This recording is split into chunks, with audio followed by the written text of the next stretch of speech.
ആത്മാവേ എന്നിൽ വന്നു നിറയണമേ. പരിശുദ്ധാത്മാവേ കൃപ ചൊരിയണമേ. പരിശുദ്ധാത്മാവേ ശക്തി പകരണമേ. വടക്ക് നോക്കി യന്ത്രം. എന്ത്? അതെന്നതാ? വടക്ക് നോക്കി യന്ത്രം അതെന്നതാ? കോമ്പസ്. വടക്ക് നോക്കി യന്ത്രം എന്തിനാ ഉപയോഗിക്കുന്നത് പൊതുവെ? വടക്ക് നോക്കി യന്ത്രം ഭൂമിയുടെ കാന്തിക വലയത്തിന് മാഗ്നറ്റിക് നോർത്ത്, അതായത് ദിശ കാണിക്കുന്ന ഒരു ഉപകരണം. അപ്പം അതിൻ്റെ അകത്തെ കാന്തിക സൂചി എപ്പോഴും വടക്ക് തെക്കായിട്ട് നിലകൊള്ളും. അതുകൊണ്ട് തന്നെ നമുക്ക് കിഴക്ക് പടിഞ്ഞാറും കൂടെ അറിയാനുള്ള സാധ്യത എപ്പോഴും ഈ വടക്ക് നോക്കി യന്ത്രത്തിലുണ്ട്. പ്രധാനമായിട്ടും ഈ കപ്പൽ യാത്രയിലൊക്കെ വർഷങ്ങൾക്ക് മുമ്പ് ഉപയോഗിച്ചുകൊണ്ടിരുന്ന, ഇന്നത്തെ പോലെ GPS-ഉം ഇലക്ട്രോണിക് ഉപകരണങ്ങളൊന്നും ഇല്ലല്ലോ, റൂട്ട് മാപ്പൊന്നും അറിയാനായിട്ടുള്ള മാർഗ്ഗമൊന്നും ഇല്ലല്ലോ. കപ്പൽ യാത്രയിൽ കപ്പിത്താന്മാർ പ്രധാനമായിട്ടും ആശ്രയിച്ചിരുന്നത് ആകാശത്തിലെ നക്ഷത്രങ്ങളെയൊക്കെ നോക്കും. അതുപോലെ പിന്നീട് വളർത്തിയെടുത്ത വികസിപ്പിച്ചെടുത്ത മുമ്പോട്ട് യാത്ര ചെയ്യാൻ ദിശ അറിയാനുള്ള ഒരു കാന്തിക ഉപകരണമാണ് വടക്ക് നോക്കി യന്ത്രം. എന്താണ് വടക്ക് നോക്കി യന്ത്രം? അപ്പം നമ്മൾ ശ്രദ്ധിച്ചേ, അപ്പം ഈ കപ്പിത്താൻ കപ്പൽ മുമ്പോട്ട് നയിക്കുന്നത് ഈ വടക്ക് നോക്കി യന്ത്രത്തിൻ്റെ സഹായത്തോടു കൂടിയാണ്. എങ്ങോട്ട് പോകണം? കരയിൽ നിന്ന് കപ്പൽ കടലിൻ്റെ ഉൾക്കടലിലോട്ട് പോയി കഴിഞ്ഞാൽ പിന്നെ കണ്ണെത്താ ദൂരത്തോളം ഇങ്ങനെ കടൽ പരന്ന് കിടക്കുക. എങ്ങോട്ട് തിരിക്കണമെന്നൊരു പിടുത്തമില്ല. അപ്പോഴൊക്കെ തിരിക്കുന്നത് എന്താ? ഈ വടക്ക് നോക്കി യന്ത്രം. അതിൻ്റെ സൂചി കണ്ടിട്ടാണ് ഈ കപ്പിത്താൻ തിരിക്കുന്നത്. Praise the lord. Hallelujah, hallelujah. ഇപ്പൊ വലിയ കൊടുങ്കാറ്റുണ്ടായി, വലിയ കൊടുങ്കാറ്റ് ആഞ്ഞടിക്കുന്നു. അപ്പൊ ഒന്നും കാണാൻ പറ്റുന്നില്ല. ഉടനെ തന്നെ കപ്പിത്താൻ തൻ്റെ ഉള്ളിലുള്ള വികാരങ്ങൾക്കനുസരിച്ച്, ഫീലിങ്സിനനുസരിച്ച്, തോന്നലുകൾക്കനുസരിച്ച് തീരുമാനം എടുക്കുവോ? എടുക്കത്തില്ല. ഇദ്ദേഹത്തിൻ്റെ തീരുമാനങ്ങളൊക്കെ എങ്ങോട്ട്, എന്തിനെ ആശ്രയിച്ചിരിക്കും? ഈ വടക്ക് നോക്കി യന്ത്രത്തെ ആശ്രയിച്ചിരിക്കും. Praise the lord. ഹല്ലേലൂയാ. എന്നതുപോലെ ഇവിടെ ഈ ശുശ്രൂഷയിൽ പങ്കെടുക്കുന്ന എൻ്റെ പ്രിയപ്പെട്ടവരെ, നിന്റെ ജീവിതത്തിൽ പല സംഭവങ്ങളും ഉണ്ടാവും. ഇടയ്ക്കിടയ്ക്ക് നമ്മുടെ ഫീലിങ്സ് ഇങ്ങനെ വർദ്ധിച്ചുകൊണ്ടിരിക്കും. ചില തോന്നലുകൾ നമ്മുടെ ഉള്ളിലുണ്ടാവും. എന്നാൽ പിന്നെ ഇങ്ങനൊരു തീരുമാനം എടുക്കാം, അങ്ങനൊരു തീരുമാനം എടുക്കാം. നോ, നിന്റെ തോന്നലുകൾക്കനുസരിച്ച് നീ തീരുമാനം എടുക്കരുത്.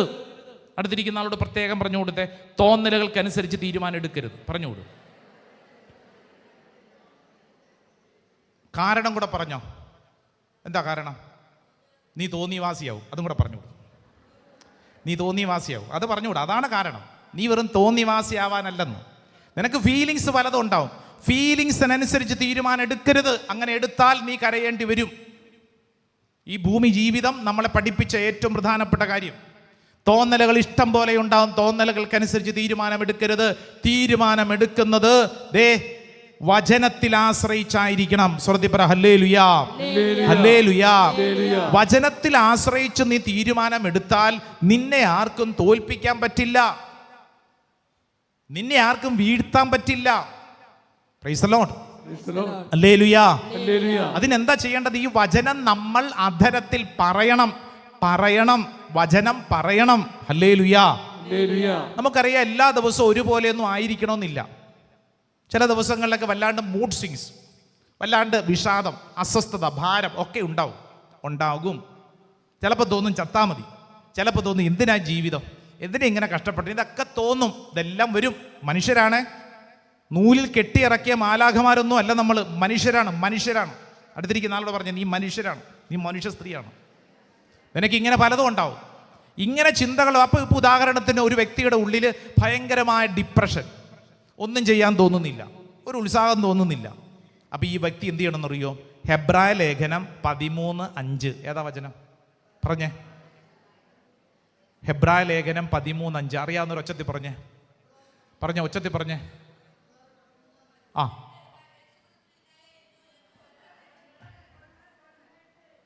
അത് 13:8 ഒച്ചത്തിൽ പഠിച്ചേ. ശ്രദ്ധ വായിച്ചേ. 13:5 വായിച്ചേ. 13:5 കിട്ടിയില്ലേ? ബൈബിൾ തുറക്ക്. ഹെബ്രായ ലേഖനം. നിങ്ങളുടെ ജീവിതം ദ്രവ്യാഗ്രഹത്തിൽ നിന്ന് സ്വതന്ത്രമായിരിക്കട്ടെ. യെസ്. എന്നിട്ട് അടുത്ത കാര്യം, ഉള്ളതുകൊണ്ട് തൃപ്തിപ്പെടുവിൻ. യെസ്. ഞാൻ നിന്നെ ഒരു വിധത്തിലും അവഗണിക്കുകയോ ഉപേക്ഷിക്കുകയോ ഇല്ല എന്ന് അവിടുന്ന് പറഞ്ഞിട്ടുണ്ടല്ലോ. കണ്ടോ? ഞാൻ നിന്നെ ഒരു വിധത്തിലും ഉപേക്ഷിക്കുകയോ അവഗണിക്കുകയോ ഇല്ല. പറഞ്ഞേ. ദൈവം എന്നെ ഒച്ചത്തിൽ പറ, ദൈവം എന്നെ ഒരു വിധത്തിലും അവഗണിക്കുകയോ ഉപേക്ഷിക്കുകയോ ഇല്ല. ശ്രദ്ധിച്ചേ. അപ്പൊ നമുക്ക് നമ്മുടെ ഉള്ളിൽ തോന്നുകയാണ്, ഓ കൊള്ളത്തില്ല, ജീവിതം തീർന്നു, അങ്ങനെ ഇങ്ങനെ വലിയ ഭാരം തോന്നുമ്പോൾ നമ്മൾ നമ്മളോട് ഈ വചനം പറയണം. ഹെബ്രായ ലേഖനം 13:5, ദൈവം എന്നെ ഒരിക്കലും ഉപേക്ഷിക്കുകയോ അവഗണിക്കുകയോ ഇല്ല. ദൈവം എന്നെ ഒരിക്കലും ഉപേക്ഷിക്കുകയോ അവഗണിക്കുകയില്ല. ഇതിങ്ങനെ പറയണം. നമ്മുടെ വാ തുറന്ന് നമ്മളോട് പറയണം. ഹല്ലേലൂയ. കേൾക്കുന്നുണ്ടോ? വീട്ടിലൊക്കെ നടക്കുമ്പോൾ അടുക്കളപ്പണി, ദൈവമേ ഇന്നും ഈ മനുഷ്യന് ചപ്പാത്തി ഉണ്ടാക്കണമല്ലോ.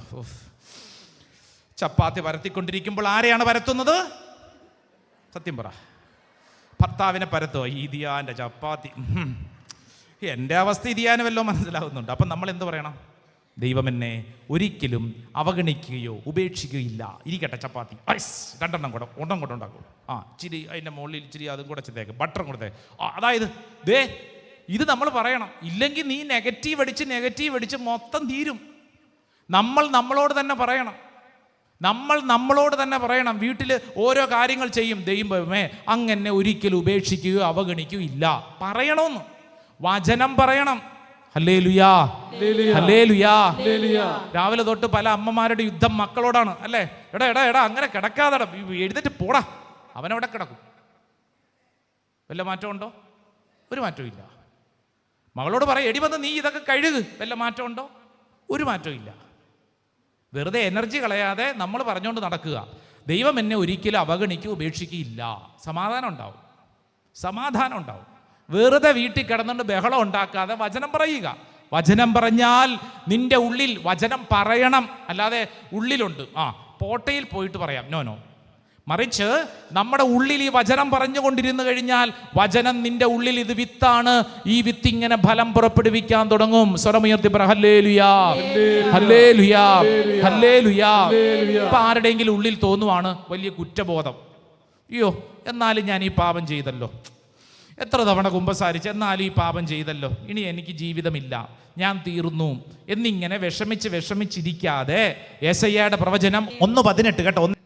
യെശയ്യാ 1:18, കർത്താവ് അരുളി ചെയ്യുന്നു, വരുവിൻ നമുക്ക് രമ്യതപ്പെടാം. നിങ്ങളുടെ പാപങ്ങൾ കടും ചുമപ്പാണെങ്കിലും അവ മഞ്ഞ് പോലെ ഞാൻ വെണ്മയുള്ളതാക്കി തീർക്കും. കമ്പിളി പോലെ ഞാൻ വെളുപ്പിക്കും. Price the Lord. വരുവിൻ നമുക്ക് രമ്യതപ്പെടാം. അപ്പം നമ്മൾ പറയണം നമ്മളോട് തന്നെ, പിശാചേ എന്നെ പീഡിപ്പിക്കുന്ന പിശാച് ദൂരെ പോ. വചനം എന്നെ പഠിപ്പിക്കുന്നു, കർത്താവ് എന്നെ ക്ഷണിക്കുന്നു, രമ്യതപ്പെടാം. എൻ്റെ പാപങ്ങൾ കടും ചുമപ്പ് പോലെയെങ്കിലും അവിടുന്ന് അത് വെളുപ്പിക്കും, എന്നെ ശുദ്ധീകരിക്കും. അത് നമ്മളോട് തന്നെ പറയുക. സ്വർത്തി പറഞ്ഞ ഹല്ലേലൂയാ, ഹല്ലേലൂയാ, ഹല്ലേലൂയാ. അതായത് വലിയ കടക്കെണിയിലാണെന്ന് കരുതുക. വലിയ കടക്കെണി. കടക്കെണി. ഇനിയിപ്പോൾ എന്ത് ചെയ്യും? ബുദ്ധിമുട്ടില്ല. എന്ത് ചെയ്യും? സങ്കീർത്തനം 23:1 ഏതാ വചനം? പറയാലോ, പറഞ്ഞേ പറ, ഒച്ചത്തി പറ. കർത്താവിന്റെ ഇടയനാകുന്നു, എന്നിനും കുറവുണ്ടാവുകയില്ല. Price the lord, hallelujah.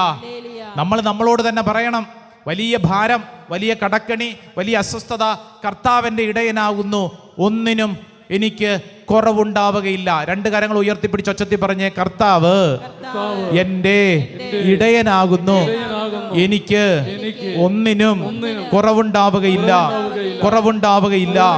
Hallelujah, hallelujah, ഹല്ലേലൂയാ. സങ്കീർത്തനം 119 അതിന്റെ 13-ാം തിരുവചനം വായിച്ചാലോ? ബുക്ക് ഓഫ് സാം ചാപ്റ്റർ 119 119 അതിന്റെ 13-ാം തിരുവചനം 13.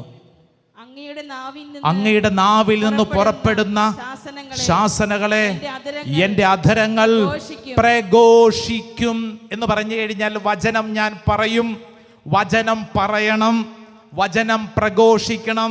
ഹല്ലേലൂയാ. നിന്റെ ജീവിതത്തിൽ വേര് വളരണമെങ്കിൽ, ഡീപ്പായിട്ട് അത് വളരണമെങ്കിൽ ചെയ്യേണ്ട കാര്യം എന്താണ്? വചനം നീ പറയണം. ഹല്ലേലൂയാ. വചനം പറയുക എന്നുള്ളത് കുറച്ച് വചന ശുശ്രൂഷകരുടെ മാത്രം പണിയല്ല, മറിച്ച് എന്റെയും നിന്റെയും കടമയാണ്. നിന്റെ തലയിൽ മാമോദീസ ജലം വീണപ്പോൾ നിനക്ക് ലഭിച്ച കർത്താവിന്റെ വലിയൊരു ദൗത്യമാണ് ഈ വചനം നീ പറയണം. സാഹചര്യങ്ങൾ അനുകൂലമാണെങ്കിലും പ്രതികൂലമാണെങ്കിലും വചനം പറയണം. ഹല്ലേലൂയാ. ചില ആളുകളൊക്കെ ധ്യാനമൊക്കെ കൂടി കഴിയുമ്പോഴത്തേക്ക് ഇങ്ങനെ വരും, അച്ഛാ എനിക്കൊരു വചന ശുശ്രൂഷകനാകണം, വചന ശുശ്രൂഷകയാകണം. ഞാൻ പറഞ്ഞു നല്ല കാര്യം, പരിശുദ്ധാത്മാവ് തന്ന പ്രചോദനമാണ്.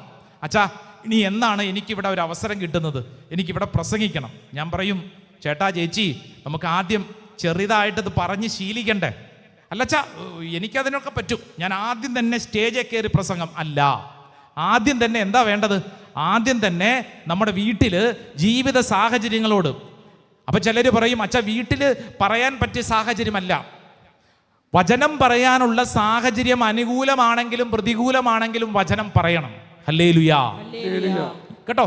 വചനം പറയാൻ നിനക്ക് എല്ലാ അനുകൂല സാഹചര്യങ്ങളും, platform ready, mic ready, camera ready, അങ്ങനെയല്ലെന്ന്. വചനം പറയാൻ നിനക്ക് കിട്ടുന്ന സാഹചര്യങ്ങൾ അനുകൂലമാണെങ്കിലും പ്രതികൂലമാണെങ്കിലും വചനം പറഞ്ഞ് പഠിക്കണം. വചനം പറഞ്ഞാൽ നിന്റെ വേര് ആഴത്തിൽ വേരൂണും. Praise the lord. ഹല്ലേലൂയാ. സങ്കീർത്തനം 119 105 തിരുവചനം വായിച്ചേ. 105 അതിന്റെ 105. ആ നല്ല വചനം വായിച്ചോ. കിട്ടിയില്ലേ? അങ്ങയുടെ വചനം എൻ്റെ പാദത്തിന് വിളക്കും പാതയിൽ പ്രകാശവുമാണ്. പ്രകാശവുമാണ്. ഹല്ലേലൂയാ. ഹല്ലേലൂയാ. പാതയിൽ പ്രകാശവുമാണെന്ന്. പ്രകാശം. അതുകൊണ്ടാണ് ഹെബ്രായ ലേഖനത്തിൽ 4-ാം അധ്യായം 12-ാം തിരുവചനം വളരെ പരിചിതമായ മറ്റൊരു വചനമാണ്. Book of Hebrews chapter 4 verse 12 ഒച്ചത്തിൽ വായിച്ചേ. ദൈവത്തിന്റെ വചനം സജീവവും ഊർജ്ജസ്വലവുമാണ്, ഇരുതല വാളിനേക്കാൾ മൂർച്ചയേറിയതും ചേതനയിലും ആത്മാവിലും സന്ധിബന്ധങ്ങളിലും മജ്ജയിലും തുളച്ചു കയറി ഹൃദയത്തിന്റെ വിചാരങ്ങളെയും നിയോഗങ്ങളെയും വിവേചിക്കുന്നതുമാണ്. ഹല്ലേലൂയാ. ഹല്ലേലൂയാ. ഹല്ലേലൂയാ. ഹല്ലേലൂയാ. പ്രിയപ്പെട്ടവരെ, വചനം വ്യക്തിയുടെ ഉള്ളിലോട്ട് കടന്നു വന്നാൽ ഇരുതല വാളിനേക്കാൾ മൂർച്ചയേറിയതാണ്. അത് ആ വ്യക്തിയുടെ ഉള്ളിൽ മാറ്റങ്ങൾ ഉളവാക്കും. വചനം ഒരു വ്യക്തിയുടെ ഉള്ളിൽ അതിശക്തമായ മാറ്റങ്ങൾ ഉളവാക്കും. Price the Lord. അടുത്തിരിക്കുന്ന ആളോട് പറ, വചനം നിന്നെ മാറ്റിമറിക്കും. വചനം നിന്നെ മാറ്റിമറിക്കും. ആ സൈഡിലിരിക്കുന്ന ഒരു ചേച്ചി ഇപ്പോൾ ഉരുണ്ട് വീഴും, മാറ്റിമറിക്കും. ഉറങ്ങി, അങ്ങോട്ട് നോക്കാൻ നാണായകൊണ്ട് ഇങ്ങോട്ട് നോക്കി. ഇനി അങ്ങോട്ട് നോക്കല്ലേ, ഇങ്ങോട്ട് നോക്കൂ, ഇങ്ങോട്ട് നോക്കൂ. സ്വർഗ്ഗത്തിൽ പറഞ്ഞ ഹല്ലേലൂയാ. ദേ പ്രൈസ് ദി ലോർഡ്. ആ ചേച്ചി നിവർന്നിരുന്നു. ഹല്ലേലൂയാ.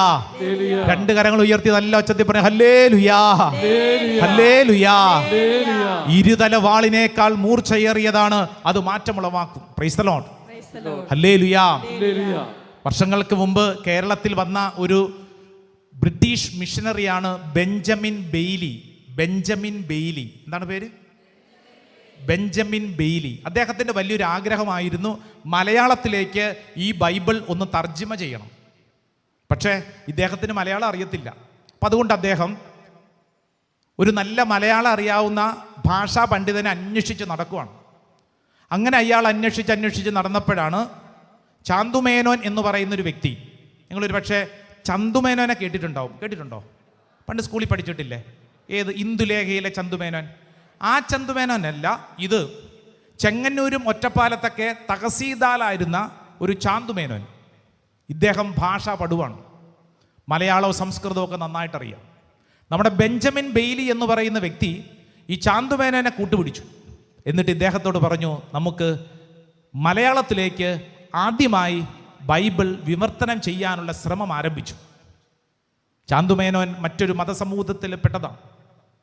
പക്ഷേ ഈ ബൈബിൾ ഉൽപ്പത്തി മുതൽ ഇദ്ദേഹം മലയാളത്തിലേക്ക് വിവർത്തനം ചെയ്യാൻ തുടങ്ങിയപ്പോൾ മുതൽ എന്താണെന്നറിഞ്ഞുകൂടാ, ഈ ചാന്തുമേനോൻ്റെ ഉള്ളിൽ അതിശക്തമായ മാറ്റങ്ങൾ. പഴയ നിയമം ഇങ്ങനെ വായിച്ച് ചെന്ന് ചേർന്നപ്പോൾ ഇദ്ദേഹത്തിൻ്റെ ഉള്ളിലേക്ക് വലിയൊരു പ്രതീക്ഷ, പുതിയ നിയമത്തിൽ എന്തൊക്കെയോ സംഭവിക്കാൻ പോകുന്നു. എൻ്റെ പ്രിയപ്പെട്ടവരെ, ചരിത്രം പറയുന്നൊരു കാര്യം പറയട്ടെ. പുതിയ നിയമവും പഴയ നിയമവും മലയാളത്തിലേക്ക് വിവർത്തനം ചെയ്യപ്പെട്ടപ്പോൾ ആദ്യമായിട്ട് മലയാളത്തിലേക്ക് നമ്മുടെ കയ്യിലേക്ക് ബൈബിൾ കയ്യിൽ കിട്ടിയത് ഈ ബെഞ്ചമിൻ ബെയ്ലി എന്ന് പറയുന്ന ഈ ഒരു ബ്രിട്ടീഷ് മിഷനറിയിലൂടെയും ചാന്തുമേനോനിലൂടെയുമാണ്.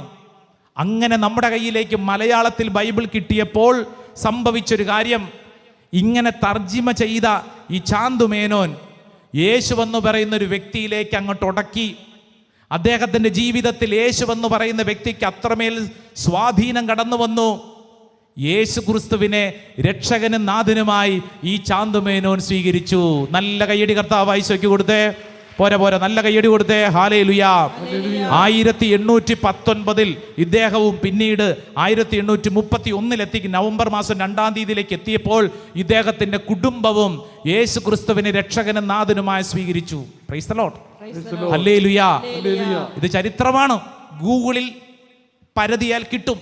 അല്ലാതെ ഇത് ആകാശത്ത് എവിടെ നിന്ന് കൊണ്ടുവന്നൊരു കഥയല്ല.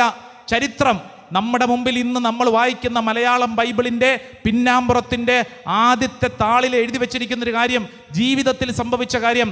വചനം വായിക്കും തോറും, വചനം പറയും തോറും, വചനത്തോട് സ്നേഹം കാണിക്കും തോറും വ്യക്തിയുടെ ഉള്ളിൽ അത്ഭുതകരമായ മാറ്റങ്ങൾ ഉളവാകും. ശ്രദ്ധിപ്പറ ഹല്ലേലൂയാ, ഹല്ലേലൂയാ. അതുകൊണ്ട് വചനം വേരിറങ്ങണം. നമ്മുടെ ജീവിതത്തിൽ വചനം വേരിറങ്ങണം. സങ്കീർത്തനം 91 അതിൻ്റെ 7-ാം തിരുവചനം എന്താ?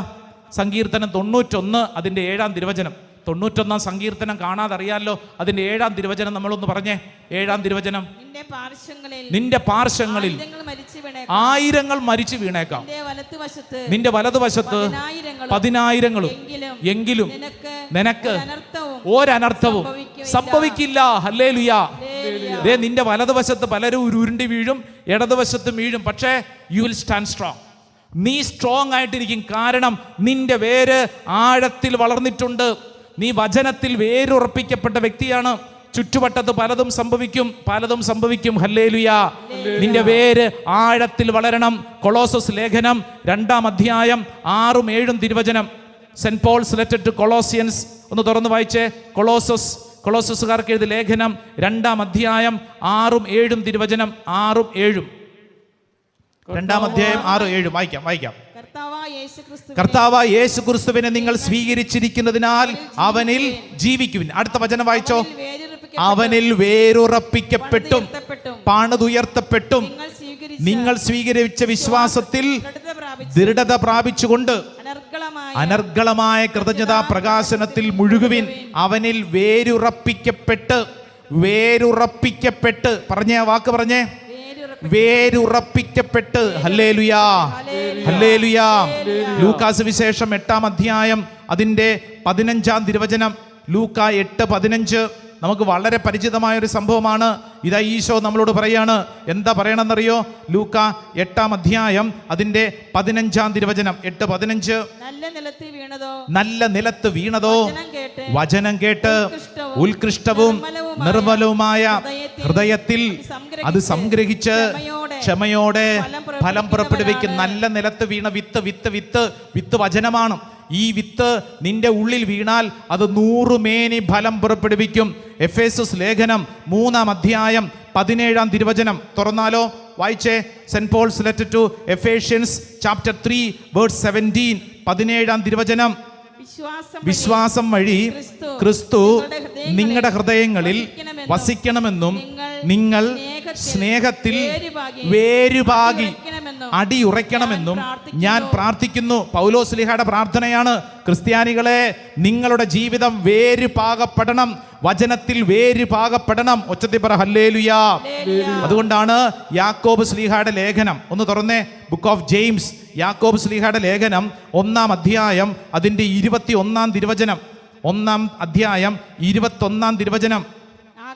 ആകയാൽ എല്ലാ അശുദ്ധിയും വർദ്ധിച്ചു വരുന്ന തിന്മയെ ഉപേക്ഷിച്ച് നിങ്ങളിൽ പാകിയിരിക്കുന്നതും, കണ്ടോ, വചനം വിത്ത് പാകിയിരിക്കുന്നതും നിങ്ങളുടെ ആത്മാക്കളെ രക്ഷിക്കുവാൻ കഴിവുള്ളതുമായ വചനത്തെ വിനയപൂർവം സ്വീകരിക്കുവിൻ. Hallelujah, hallelujah, hallelujah. Praise the lord. ഇങ്ങോട്ട് നോക്കിക്കേ. വചനത്തിൽ വേര് പാകപ്പെടണം. Price the Lord. അതിന് വെറുതെ വചനം വായിച്ചാൽ മാത്രം പോരാ, വചനത്തിൽ നമ്മൾ വസിക്കണം. വായിക്കുന്നതും വസിക്കുന്നതും രണ്ടും രണ്ടാണ്. Praise the lord. ഹല്ലേലൂയാ. ശരിയോ തെറ്റോ? വായിക്കുന്നതും വസിക്കുന്നതും രണ്ടും രണ്ടാണ്. ഇപ്പോൾ ഒരു ഹോട്ടലിൽ കയറി ഭക്ഷണം കഴിക്കാൻ ആഗ്രഹിച്ചു. അത്യാവശ്യം ഒരു സ്റ്റാൻഡേർഡ് ഉള്ള ഒരു ഹോട്ടലിൽ കയറി കഴിഞ്ഞാൽ നിങ്ങൾക്ക് ആദ്യം എന്ത് കിട്ടും? വെള്ളം കിട്ടുമെന്നോ?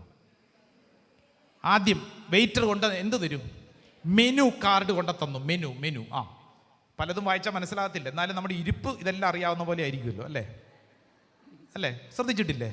ഒന്നും വായിച്ചാൽ മനസ്സിലാവത്തില്ല, എന്നിട്ട് ഇതെല്ലാം കൂടെ നോക്കി അങ്ങോട്ടും ഇങ്ങോട്ടും അന്വേഷണമൊക്കെ പറഞ്ഞിട്ട് അവസാനം ഒരു ചിക്കൻ ബിരിയാണി. അല്ല, ഇത് പറയാനാണോ ഇത്രയും കഷ്ടപ്പെട്ടത്? അത് നമ്മൾ അങ്ങനെയാണ്. ഇല്ലെങ്കിൽ പറയും പൊറോട്ടയും ബീഫും ഉണ്ടോ ചേട്ടാ, അത് മതി. കാരണം ഇതെല്ലാം നോക്കും മെനു. ഞാൻ ചോദിക്കട്ടെ, ഈ മെനു കാർഡ് ഇതിങ്ങനെ നോക്കി, മെനു കാർഡ് നോക്കിക്കഴിഞ്ഞാൽ നിന്റെ വിശപ്പ് മാറുമോ?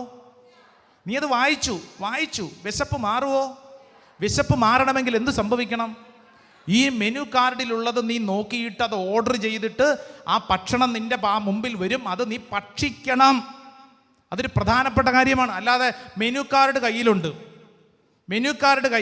എല്ലാം ഓക്കെ, മതിയോ? പോരെന്ന്, ഇത് നീ ഭക്ഷിക്കണം. ഹല്ലേലൂയാ. അടുത്തിരിക്കുന്ന ആളോട് പറ, വചനം ഭക്ഷിക്കണം. ഹല്ലേലൂയാ. ആശുപത്രിയിൽ ഡോക്ടർ നിനക്ക് മരുന്നിൻ്റെ കുറിപ്പടി തന്നു. ഇന്ന മരുന്ന് കഴിക്കണം, കുറിപ്പടി എഴുതി തന്നു.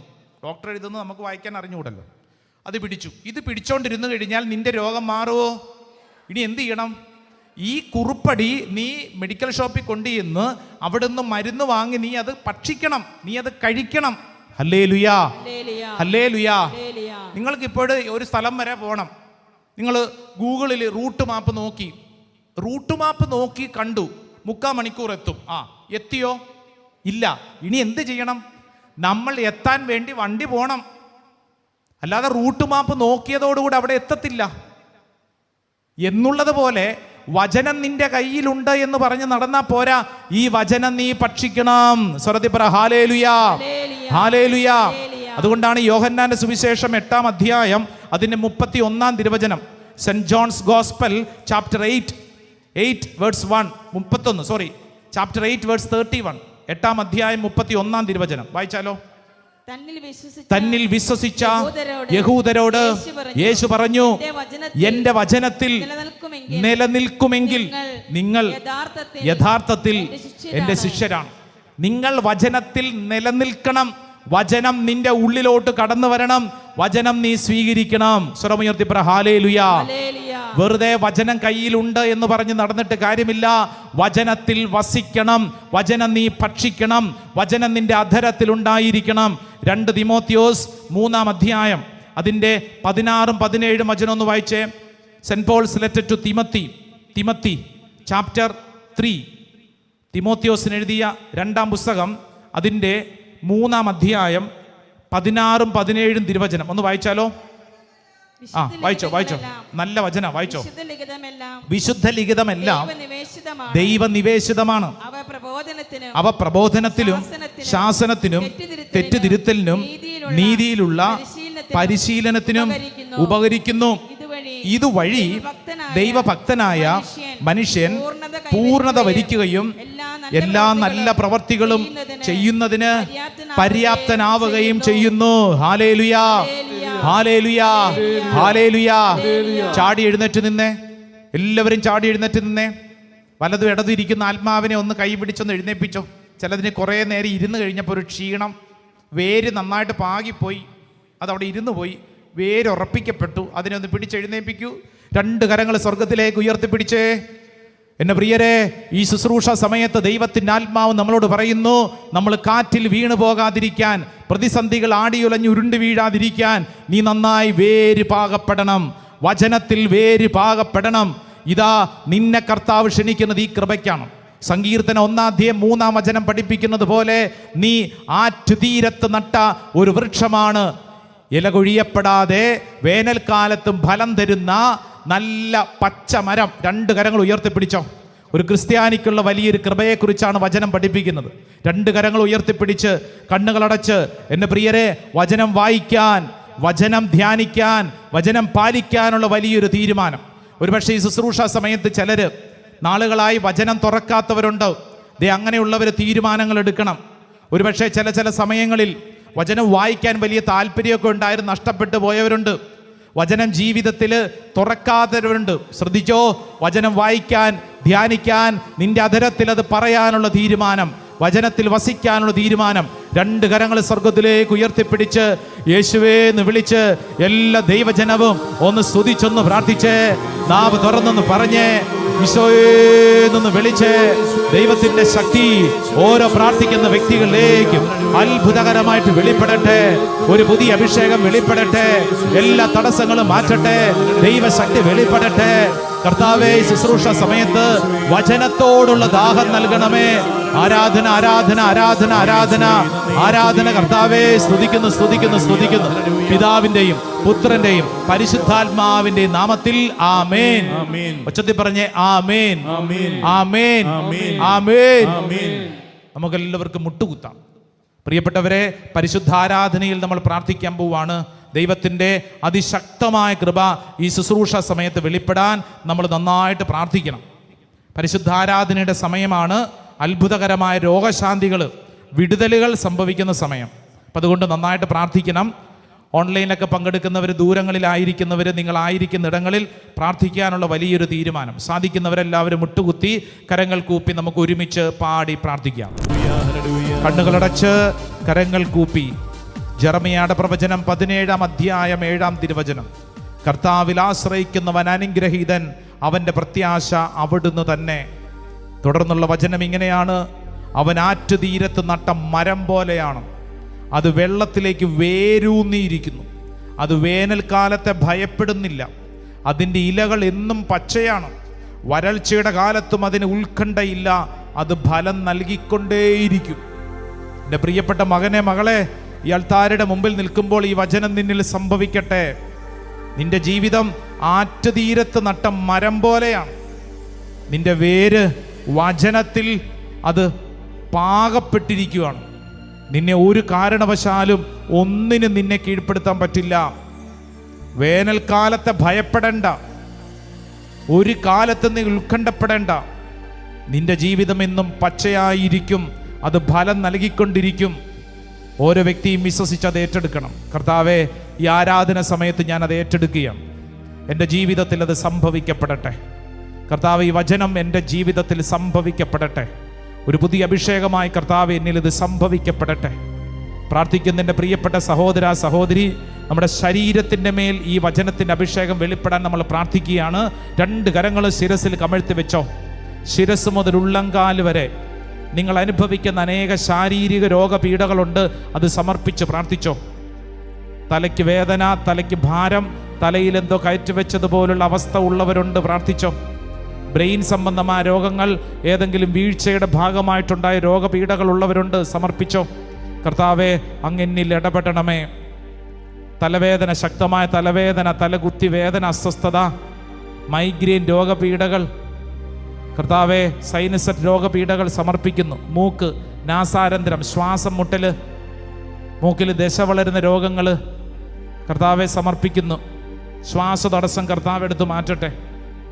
കർത്താവെ, മൂക്കടപ്പ് കർത്താവ് എടുത്ത് മാറ്റട്ടെ. ചില വ്യക്തികൾക്ക് മൂക്കടപ്പ് വരുന്നതുകൊണ്ട് തലവേദന അനുഭവപ്പെടുന്നവരുണ്ട്, സമർപ്പിച്ച് പ്രാർത്ഥിച്ചോ. കർത്താവ് നിന്നിൽ ഇടപെടും. ആറ്റുതീരത്ത് നട്ട മരം പോലെയാണ് നീ. നിന്റെ ശരീരത്തിൻ്റെ നിയന്ത്രണം കർത്താവിൻ്റെ വചനത്തിൽ നിന്ന് നിന്നിലേക്ക് കടന്നു വരട്ടെ. ജെറമിയ 17:14. കർത്താവെ, അങ്ങനെ സൗഖ്യപ്പെടുത്തണമേ, അപ്പോൾ ഞാൻ സൗഖ്യമുള്ളവനാകും. കർത്താവിനെ രക്ഷിക്കണമേ, അപ്പോൾ ഞാൻ രക്ഷപ്പെടും. അങ്ങിലാണ് എൻ്റെ പ്രത്യാശ. നിന്റെ നാവ്, ചുണ്ട്, പല്ല്, മോണ പഴുപ്പ്, മൗത്ത് അൾസർ, അലർജി രോഗങ്ങൾ, പല്ല് വേദന കർത്താവെ സമർപ്പിക്കുന്നു. ചെവിയുടെ വേദന, ചെവിക്ക് ചുറ്റും ഇങ്ങനെ മൂളിച്ച പോലത്തെ സ്വരം, അസ്വസ്ഥത, ഭാരം, ചെവിയിൽ നിന്ന് പഴുപ്പ്, വേദന, കേൾവി സംബന്ധമായ തകർച്ചകൾ സമർപ്പിക്കുക. കണ്ണ് സമർപ്പിച്ചോ. കാഴ്ച സംബന്ധമായിട്ടുള്ള വേദനകൾ, അസ്വസ്ഥതകൾ, കണ്ണിൽ നിന്ന് എപ്പോഴും വെള്ളം വരുന്ന, കണ്ണിന് ചൊറിച്ചിൽ, ചില ഭാരങ്ങളുണ്ട്, അത് സമർപ്പിച്ചോ. കഴുത്ത് സമർപ്പിക്കുക. തൊണ്ട വേദന, സ്വര സംബന്ധമായ വേദനകൾ, അസ്വസ്ഥതകൾ, തൊണ്ടയ്ക്ക് കഴുത്തിന് നീരുള്ളവരുണ്ട്, പ്രാർത്ഥിച്ചോ. കർത്താവെ, ഇപ്പോൾ പ്രാർത്ഥിച്ചുകൊണ്ടിരിക്കുമ്പോൾ തന്നെ സൗഖ്യം സംഭവിക്കപ്പെടട്ടെ.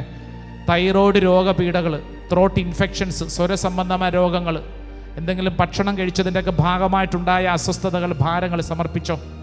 രണ്ട് കരങ്ങൾ, കരങ്ങളുടെ ബലക്കുറവ്, അസ്ഥികളുടെ തേയ്മാനം, കൈകൾ ഉയർത്താൻ ബുദ്ധിമുട്ട്, കൈകളുടെ വേദന, മസിൽ പെയിൻ കർത്താവെ സമർപ്പിച്ച് പ്രാർത്ഥിക്കുന്നു. ഏതെങ്കിലും വീഴ്ചയുടെ ഫലമായിട്ടുണ്ടായ വേദനകൾ, ഒരുപക്ഷെ കൈക്ക് വിറവൽ, ഒരു ഒപ്പിടാൻ പോലും പറ്റാത്തവണ്ണം കൈകൾക്കുള്ള അസ്വസ്ഥത, ഭാരം സമർപ്പിക്കുന്നു.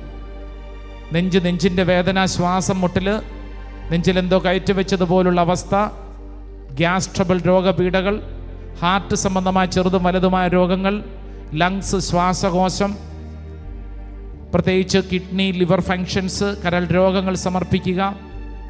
വൻകുടൽ, ചെറുകുടൽ, നിൻ്റെ എൻ്റയർ ഡൈജഷൻ പ്രോസസ്, ദഹനേന്ദ്രിയം, ചില ഭക്ഷണം കഴിക്കുമ്പോൾ വയറ് വീർക്കുന്നു, ഗ്യാസ് ട്രബിൾ, അസ്വസ്ഥത, അലർജി രോഗങ്ങൾ, ചില ഭക്ഷണം കഴിച്ചാൽ അലർജി, എപ്പോഴും ഓക്കാനിക്കാൻ വരുന്ന വൊമിറ്റിംഗ് ടെൻഡൻസി, അടിവയറ് വേദന സമർപ്പിച്ച് പ്രാർത്ഥിക്കുക. കർത്താവെ, ഇപ്പോൾ പ്രാർത്ഥിച്ചുകൊണ്ടിരിക്കുന്ന സമയം തന്നെ എൻ്റെ മേൽ അത്ഭുതകരമായ കൃപ സംഭവിക്കട്ടെ. അനേകരെ കർത്താവ് തൊട്ട് അനുഗ്രഹിക്കുന്നുണ്ട്, സമർപ്പിച്ചോണം. കർത്താവെ സമർപ്പിക്കുന്ന അൾസർ രോഗികളെ പ്രത്യേകം കർത്താവ് അനുഗ്രഹിക്കുന്നു, സൗഖ്യപ്പെടുത്തുന്നു. സമർപ്പിച്ച് പ്രാർത്ഥിക്കുക. നടുവിൻ്റെ വേദന, പുറം വേദന, കുനിയാനോ നിവരാനോ പറ്റാത്ത വണ്ണമുള്ള വേദന, അസ്വസ്ഥതകൾ, പ്രത്യേകമായിട്ട് ഗർഭാശയ സംബന്ധമായ രോഗങ്ങൾ, പീഡകൾ, ലൈംഗിക സംബന്ധമായ രോഗങ്ങൾ, പീഡകൾ, അലർജി രോഗങ്ങൾ, പൈൽസ്, ബ്ലീഡിങ് രോഗങ്ങൾ, പീരിയഡ് സംബന്ധമായ സ്ത്രീജന്യ രോഗങ്ങൾ സമർപ്പിക്കുക. കർത്താവിൻ്റെ മുമ്പിൽ സൗഖ്യത്തിന് വേണ്ടി പ്രത്യേകം പ്രാർത്ഥിക്കുന്നു. യൂറിനറി ഇൻഫെക്ഷൻസ്, മൂത്രാശയ സംബന്ധമായ രോഗങ്ങൾ, 2 കാല്, കാലിൻ്റെ മുട്ട്, മുട്ടിൻ്റെ വേദന, നടക്കാൻ ബുദ്ധിമുട്ട്, മുട്ട് കുത്താൻ ബുദ്ധിമുട്ട്, മുട്ടിന് തേയ്മാനം, നടക്കുമ്പോൾ വേച്ച് പോകുന്നത് പോലുള്ള അവസ്ഥ സമർപ്പിക്കുക. കാലിൻ്റെ കാൽപാദം, വേരിക്കോസ് വെയിൻ, ഞരമ്പ് തടിച്ച് അസ്വസ്ഥത, ഒരുപക്ഷെ മസിൽ പെയിൻ, കാലിൻ്റെ ഉപ്പൂറ്റ് വേദന, ഉപ്പൂറ്റ് വിണ്ടു കീറുന്നു, കാലിൽ ആണി രോഗങ്ങൾ, അങ്ങനെ ചെറുതും വലുതുമായിട്ടുള്ള അനേക രോഗങ്ങൾ. എൻ്റെ പ്രിയരെ, 2 കരങ്ങളും പരിശുദ്ധ അൽത്താരയിലേക്ക് നീട്ടിപ്പിടിച്ചോ. ജെറമിയ 17:14, കർത്താവെ എന്നെ സൗഖ്യപ്പെടുത്തണമേ, അപ്പോൾ ഞാൻ സൗഖ്യപ്പെടും. കർത്താവെ അങ്ങനെ രക്ഷിക്കണമേ, അപ്പോൾ ഞാൻ രക്ഷപ്പെടും. അങ്ങ് മാത്രമാണ് എൻ്റെ പ്രത്യാശ. ജ്ഞാനത്തിൻ്റെ പുസ്തകം 16:12, മരുന്നോ ലേപനമോ ഔഷധമോ അല്ല, മറിച്ച് അവിടുത്തെ വചനമാണ് അവരെ സൗഖ്യപ്പെടുത്തത്. വചനത്തിൽ വേരൂന്നക്കപ്പെട്ട ഓരോ വ്യക്തിയുടെയും ശരീരത്തിൽ ഇപ്പോൾ പ്രാർത്ഥിക്കുന്ന സമയം തന്നെ കർത്താവിൻ്റെ അത്ഭുത ശക്തി വെളിപ്പെടട്ടെ. കർത്താവ് അനേകരെ തൊട്ട് അനുഗ്രഹിക്കുന്നുണ്ട്. ഈശോയുടെ കൃപ നിൻ്റെ മേൽ വെളിപ്പെടുന്നുണ്ട്. ജിഷ എന്ന് പേരുള്ള ഒരു സ്ത്രീയുടെ പേര് കർത്താവ് വെളിപ്പെടുത്തുന്നു, അനുഗ്രഹിക്കുന്നു. കർത്താവ് അടിവയറ് വേദനയുള്ള അനേകരെ കർത്താവ് സൗഖ്യപ്പെടുത്തുന്നു. പ്രത്യേകിച്ച് ഒരു സ്ത്രീ വളരെ വലിയ വേദനയോടുകൂടി ഇവിടെ പ്രാർത്ഥിക്കുന്നു. കർത്താവ് ഇതാ തൊട്ട് അനുഗ്രഹിക്കുന്നു. സ്നേഹ എന്നു പേരുള്ള മറ്റൊരു പെൺകുട്ടിയെ കർത്താവ് പേരെടുത്ത് അനുഗ്രഹിക്കുന്നു. ദിവസങ്ങളായി തലമുടി കൊഴിയുന്ന അലർജി രോഗപീഠയുള്ളൊരു വ്യക്തിയെ കർത്താവ് തൊട്ട് അനുഗ്രഹിക്കുന്നു. 2 കരങ്ങളും പരിശുദ്ധ അൽത്താരയുടെ നേരെ നീട്ടിപ്പിടിച്ച് നിന്റെ ശാരീരിക രോഗപീഠകളുടെ മേൽ യേശുവിൻ്റെ വചനത്തിൻ്റെ ശക്തി കടന്നു ചെല്ലപ്പെടട്ടെ. ഇപ്പോൾ പ്രാർത്ഥിക്കുന്ന സമയം തന്നെ ഓരോ വ്യക്തിയുടെ മേലും കർത്താവിൻ്റെ കൃപ വർഷിക്കപ്പെടട്ടെ. ശാരീരിക രോഗപീഠകളുടെ മേൽ അധികാരമുള്ളവൻ ഇതാ നിന്റെ ശരീരത്തിൽ പ്രവർത്തിക്കുന്നു. ഓൺലൈൻ ശുശ്രൂഷയിൽ പങ്കെടുക്കുന്ന അനേക രോഗികളെ കർത്താവ് തൊട്ട് അനുഗ്രഹിക്കുന്നു. തീപ്പൊള്ളൽ ഏറ്റതിന് ശേഷം കൈ പൊള്ളി ദിവസങ്ങളായി വലിയ വിഷമത്തിലും അതിങ്ങനെ പഴുത്തു വരുന്നു അസ്വസ്ഥതയുള്ള ഒരു വ്യക്തിയെ കർത്താവ് തൊട്ട് സൗഖ്യപ്പെടുത്തുന്നു. ഈ ശുശ്രൂഷ സമയത്ത് അത് സംഭവിക്കപ്പെടുന്നു. ഈശോ നിന്റെ മേൽ അത്ഭുതകരമായിട്ട് ഇടപെടുന്നു. നിരാശപ്പെട്ടിരിക്കുന്ന അനേകരെ കർത്താവ് ബലപ്പെടുത്തുന്നു. നീ തളർന്നു പോകില്ല എന്ന് കർത്താവ് ചിലരുടെ കൈക്ക് പിടിച്ച് ഉറപ്പ് നൽകുന്നു. ഹെബ്രായ ലേഖനം 13:5, ഞാൻ നിന്നെ ഒരിക്കലും അവഗണിക്കുകയോ ഉപേക്ഷിക്കുകയില്ല. കർത്താവ് നിന്നോട് പറയുന്നു, വിശ്വസിക്കണം. 2 കരങ്ങൾ അൽത്താരയുടെ നേരെ നീട്ടിപ്പിടിച്ച് ഇന്നത്തെ നിന്റെ ജീവിത അവസ്ഥയിലേക്ക് നീ വിശ്വസിച്ച് പ്രാർത്ഥിക്കുക. നിന്നെ കർത്താവ് നാണക്കേടിൽ നിന്ന് രക്ഷിക്കും. കർത്താവ് ഒരു വ്യക്തിയോട് പറയുക, ഒരു വലിയ നാണക്കേട്, കർത്താവെ ഈ നാണക്കേടിൽ നിന്നും കർത്താവ് നിന്നെ രക്ഷിക്കും. നീ ലജ്ജിതനാവുകയില്ല. യെശയ്യാ പ്രവചനം 54:4, നീ ലജ്ജിതനാവുകയില്ല, നീ നാണം കെടേണ്ടി വരില്ല. കർത്താവ് നിന്നിൽ ഇടപെടുന്നു, വിശ്വസിക്കണം. യെശയ്യാ പ്രവചനം 43:3, യാക്കോബ് നിന്നെ സൃഷ്ടിക്കുകയും ഇസ്രായേൽ നിന്നെ രൂപപ്പെടുത്തുകയും ചെയ്ത കർത്താവ് അരുളി ചെയ്യുന്നു, ഭയപ്പെടേണ്ട, ഞാൻ നിന്നോടുകൂടെയുണ്ട്, നിന്നെ ഞാൻ പേര് ചൊല്ലി വിളിച്ചിരിക്കുന്നു. യെശയ്യായുടെ പ്രവചനം 43:1, ഇത് അനേകരിൽ സംഭവിക്കുന്നു. 2 കരങ്ങൾ നീട്ടിപ്പിടിച്ച് ഈശോയെന്ന് വിളിച്ച് പ്രാർത്ഥിച്ചേ, ഈശോയെന്ന് വിളിച്ചൊന്ന് പ്രാർത്ഥിച്ചേ. അത്ഭുതകരമായ കൃപകൾ ഓരോ വ്യക്തിയിലേക്ക് വർഷിക്കപ്പെടട്ടെ. ഒരു പുതിയ അഭിഷേകം വർഷിക്കപ്പെടട്ടെ. തടസ്സങ്ങൾ കർത്താവ് എടുത്ത് മാറ്റട്ടെ. ആരാധന ആരാധന ആരാധന ആരാധന ആരാധന ആരാധന ആരാധന ആരാധന ആരാധന ആരാധന ആരാധന ആരാധന ആരാധന ആരാധന ആരാധന ആരാധന. തൈറോയ്ഡ് രോഗപീഠയുള്ള വ്യക്തിയെ കർത്താവ് തൊട്ട് അനുഗ്രഹിക്കുന്നു. ആ വ്യക്തി വിശ്വസിച്ച് പ്രാർത്ഥിക്കുക. കർത്താവ് നിന്റെ മേലുണ്ട്, കർത്താവ് നിന്റെ മേലുണ്ട്. തൊട്ടാവാടി സ്വഭാവം പോലെ എന്തു പറഞ്ഞാലും പെട്ടെന്ന് വാടിപ്പോകുന്ന വളരെ ഭാരപ്പെട്ട് ഒരു സ്ത്രീ ഇവിടെ കരഞ്ഞ് പ്രാർത്ഥിക്കുന്നു. ആ സ്ത്രീയുടെ ഉള്ളിൽ വലിയ നിരാശയുണ്ട്, ജീവിതം തീർന്നോ എന്ന് ചിന്തിക്കുന്നുണ്ട്, ആത്മഹത്യയെക്കുറിച്ച് പോലും ചിന്തിക്കുന്നു. കർത്താവ് പറയുന്നു, നിന്നെ കർത്താവിന് ആവശ്യമുണ്ട്. യെശയ്യായുടെ പ്രവചനം 43:4 കർത്താവ് പറയുന്നു, നീ വിലപ്പെട്ട വ്യക്തിയാണ്, അമൂല്യയാണ്, നീ ബഹുമാനിക്കപ്പെടേണ്ട വ്യക്തിയാണ്. നീ ഇന്നിങ്ങനെ ആയിരിക്കുന്ന അവസ്ഥയിൽ തുടരരുത്. വചനത്തിൽ വിശ്വസിക്കുക, വചനം നിന്നെ ബലപ്പെടുത്തും. 2 കരങ്ങൾ ഉയർത്തി ഒച്ചത്തിൽ ഒരു 3 ഹല്ലേലൂയ പറഞ്ഞേ. അല്പം കൂടെ ഒച്ചത്തിൽ പറഞ്ഞേ, അല്പം കൂടെ ഒച്ചത്തിൽ പറഞ്ഞേ. ആ ഉയർത്തിയ കൈകൾ ശിരസിലൊന്ന് കമഴ്ത്തി വെച്ച് നിന്റെ മനസ്സിന്റെ സകല ഭാരങ്ങളും കർത്താവ് കാണുന്നു. കർത്താവ് ഇന്നും ജീവിക്കുന്നു. ജെറമിയ 29:11 നിന്നെക്കുറിച്ച് കർത്താവിന് ഒരു പദ്ധതിയുണ്ട്. അത് നിന്റെ നാശത്തിനുള്ളതല്ല, ക്ഷേമത്തിനുള്ള പദ്ധതിയാണ്. ശുഭകരമായ ഭാവിയും പ്രത്യാശയും നൽകുന്ന പദ്ധതി. അത് നിന്നിൽ സംഭവിക്കട്ടെ. ഇപ്പോൾ പ്രാർത്ഥിക്കുന്ന ഓരോ വ്യക്തിയിലും അത് സംഭവിക്കട്ടെ. ഒരു പരീക്ഷയ്ക്ക് വേണ്ടി ഒരുങ്ങിക്കൊണ്ടിരിക്കുന്ന ഒരു പെൺകുട്ടിയെ കർത്താവ് ശക്തമായിട്ട് ബലപ്പെടുത്തുന്നു. വലിയ ആങ്സൈറ്റിയിലൂടെ കടന്നു പോകുന്ന പെൺകുട്ടിയാണ്. പല തവണ തോറ്റ പെൺകുട്ടിയാണ്. അപ്പം അതുകൊണ്ട് തന്നെ ഈ പരീക്ഷ എഴുതുമ്പോൾ വലിയ ഭാരം കർത്താവ് നിന്നിൽ ഇടപെടുന്നു. കർത്താവ് നിന്നെ ഒരിക്കലും അവഗണിക്കുകയോ ഉപേക്ഷിക്കുകയില്ല. ജെറമിയ 29:11 നിന്നിൽ സംഭവിക്കട്ടെ. ഈ ശുശ്രൂഷ സമയത്ത് തന്നെ നിന്നിൽ സംഭവിക്കപ്പെടട്ടെ. നിന്റെ ജീവിതത്തെ കർത്താവ് ബലപ്പെടുത്തട്ടെ. കർത്താവിന് നിന്റെ മേൽ ശക്തമായ കൃപ ഒഴുക്കുവാൻ ഇതാ അവസരമൊരുക്കപ്പെട്ടിരിക്കുന്നു. നീ വിശ്വസിച്ച് പ്രാർത്ഥിക്കുക. ഭാരപ്പെടേണ്ട. ഒരു സ്ഥലം വിൽപ്പനയോട് ചേർന്ന് അഡ്വാൻസ് തുക സ്വീകരിച്ചു. പിന്നീട് വലിയ ഭാരം, പ്രശ്ന, അസ്വസ്ഥത. ഒരു കുടുംബത്തിൻ്റെ നാളുകളായിട്ടുള്ള ഒരു വലിയ സങ്കടമാണ്. ആ വിഷയത്തിൽ കർത്താവ് ഇടപെട്ട് അനുഗ്രഹിക്കുന്നു. നിനക്കൊരു സൊല്യൂഷൻ കർത്താവ് നൽകും. ഒരു ഉത്തരം കർത്താവ് നൽകും. ഈ ദിവസങ്ങൾ നീ അനുഗ്രഹിക്കപ്പെടും. നീ അത് തിരിച്ചറിയുക. കർത്താവ് ഈ ശുശ്രൂഷ സമയത്ത് പ്രാർത്ഥിക്കുന്ന ഓരോ വ്യക്തിയിലും അത് സംഭവിക്കപ്പെടട്ടെ. ഓരോ വ്യക്തിയിലും ഇത് സംഭവിക്കപ്പെടട്ടെ. നിന്റെ നിയോഗങ്ങൾ കർത്താവ് ഇടപെടട്ടെ. അലർജി രോഗപീഠകളെ കർത്താവ് ശാസിക്കുന്നു, നിന്റെ ശരീരത്തിൽ നിന്ന് പുറത്താക്കുന്നു. നീ അത് വിശ്വസിക്കുക, ക്ലെയിം ചെയ്യുക. അത് എന്നിൽ സംഭവിക്കട്ടെ എന്ന് ആമേൻ പറഞ്ഞ് ഏറ്റെടുക്കുക. പ്രത്യേകിച്ച് അലർജി രോഗപീഠയുള്ളവർ ആമേൻ പറഞ്ഞ് ഏറ്റെടുക്കുക. ഇതെന്നിൽ സംഭവിക്കുന്നെന്ന് വിശ്വസിക്കുക. കർത്താവ് എന്നെ തൊട്ട് സൗഖ്യപ്പെടുത്തുന്നു. കർത്താവെ അങ്ങനെ തൊട്ട് സൗഖ്യപ്പെടുത്തുന്നു. വിശ്വസിച്ച് പ്രാർത്ഥിക്കുന്നു. കർത്താവെ അങ്ങനെ തൊട്ട് സൗഖ്യപ്പെടുത്തുന്നു. ഞാനത് വിശ്വസിച്ച് പ്രാർത്ഥിക്കുന്നു. നെറ്റിയിൽ ഒരു കുരിശടയാളം വരച്ച് സ്വയം അത് ഏറ്റെടുക്കുക. സ്വരത്തിൽ പറഞ്ഞേ ഹല്ലേലൂയ, ഹല്ലേലൂയ. നന്നായിട്ടൊന്ന് കൈയടിച്ച് ഈശോയ്ക്ക് നന്ദി പറഞ്ഞേ. ദൈവത്തിൽ ആശ്രയിക്കുന്നവൻ ആറ്റ് തീരത്ത് നട്ട മരം പോലെയാണ്. അത് വെള്ളത്തിലേക്ക് വേരൂന്നിയിരിക്കുന്നു. അത് വേനൽക്കാലത്ത് ഭയപ്പെടുന്നില്ല. അതിൻ്റെ ഇലകൾ എന്നും പച്ചയാണ്. വരൾച്ചയുടെ കാലത്തും അതിന് ഉത്കണ്ഠയില്ല. അത് ഫലം നൽകിക്കൊണ്ടേയിരിക്കും. Amen, amen, amen. Praise the lord. ഇത് വിശ്വസിക്കണം. നമ്മൾ തുടർന്ന് ദിവികാരുണ്യ പ്രദക്ഷിണ ശുശ്രൂഷയാണ്. ഈ ഒരു കുഞ്ഞു ശുശ്രൂഷ എത്ര വലിയ ശക്തമായ കൃപയാണെന്നറിയോ? സമർപ്പിക്കണം, പ്രാർത്ഥിക്കണം. ആ നിയോഗങ്ങൾ ചേർത്ത് വെച്ചാണ് ഈ ദിവികാരുണ്യ ആശീർവാദം സ്വീകരിക്കാൻ പോകുന്നത്. പ്രത്യേകിച്ച് പ്രാർത്ഥിക്കുമ്പോൾ നിങ്ങളുടെ കുടുംബത്തിൽ ആരെങ്കിലും കിടപ്പ് രോഗികളുണ്ടെങ്കിൽ അവർക്ക് വേണ്ടി ഒന്ന് പ്രാർത്ഥിക്കുമോ? കിടപ്പ് രോഗികളുണ്ടെങ്കിൽ, നിങ്ങളുടെ പരിചയത്തിൽ ഏതെങ്കിലും കിടപ്പ് രോഗികളുണ്ടെങ്കിൽ ഒന്ന് പ്രാർത്ഥിച്ച്. നിങ്ങളുടെ അയൽവാസികളോ ഇടവക കൂട്ടായ്മയിലുള്ള കിടപ്പ് രോഗികൾക്ക് വേണ്ടി ഒന്ന് പ്രാർത്ഥിച്ച്. കർത്താവെ, ഇന്ന് ഈ ആശീർവാദം ഞാൻ കിടപ്പ് രോഗികൾക്ക് വേണ്ടി ഏറ്റെടുക്കുന്നു. വിശ്വസിക്കണം. അത് അവരായിരിക്കുന്ന ഇടങ്ങളിൽ സംഭവിക്കട്ടെ. അതോടൊപ്പം മാനസിക ദുഃഖങ്ങളാൽ കുടുംബങ്ങളിൽ അസ്വസ്ഥരായി കഴിയുന്നവരുണ്ട്. വീടടച്ച്, വാതിലടച്ച് വീടിൻ്റെ അകത്തിരിക്കും. ആരോടും മിണ്ടിയേല, ആരോട് പുറത്ത് പറഞ്ഞത്തില്ല, ജീവിതം തീർന്നു എന്നൊക്കെ പറഞ്ഞ് പരാതിപ്പെട്ട് വിറുവിറുത്തിരിക്കും. അങ്ങനെയുള്ളവർക്ക് വേണ്ടി പ്രാർത്ഥിച്ചോണം. കരങ്ങൾ കൂപ്പി ഈ ദീപികാരുണ്യ പ്രദക്ഷിണ ശുശ്രൂഷ സമയത്ത് കർത്താവെ, ആറ്റുതീരത്ത് നട്ടൊരു മരം പോലെ എന്നെ ഉയർത്തിയതിന് നന്ദി, നന്ദി, നന്ദി. അത് മാത്രം നന്ദി പറഞ്ഞ് ഈ ശുശ്രൂഷ സമയത്ത് നമുക്ക് സ്വീകരിക്കാം. കർത്താവ് അത്ഭുതകരമായിട്ട് ഇടപെടുന്ന സമയം, അത്ഭുതകരമായിട്ട് ഇടപെടും. കരങ്ങൾ കൂപ്പിക്കേ സന്തോഷത്തോടുകൂടെ. യേശുവേ, ഈ ശുശ്രൂഷ സമയത്ത് എൻ്റെ മേൽ ഒരു പുത്തൻ അഭിഷേകം വെളിപ്പെടണമേ. ആഗ്രഹിക്കണം, പ്രാർത്ഥിക്കണം. ഗായക സംഘത്തോട് ചേർന്ന് നന്നായിട്ട് പാടണം. കയ്യൊക്കെ അടിക്കാൻ പറ്റുന്നവർ കയ്യൊക്കെ അടിക്കണം. ദൈവത്തെ അതിശക്തമായി വാഴ്ത്തണം. കർത്താവേ, ഇതെൻ്റെ ജീവിതത്തിൽ ഒരു പുത്തൻ അഭിഷേകമായിട്ട് മാറട്ടെ. പ്രാർത്ഥനയോടെ നമുക്ക് ഒരുമിച്ച് ചേർന്ന് പാടി പ്രാർത്ഥിക്കാം. കൈയടിച്ചാലോ?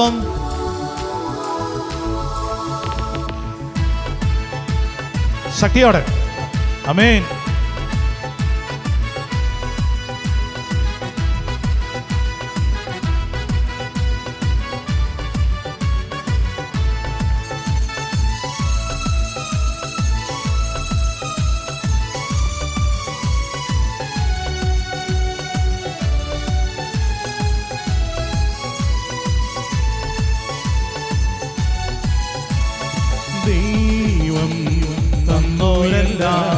ദൈവത്തെ ആരാധിക്കാം.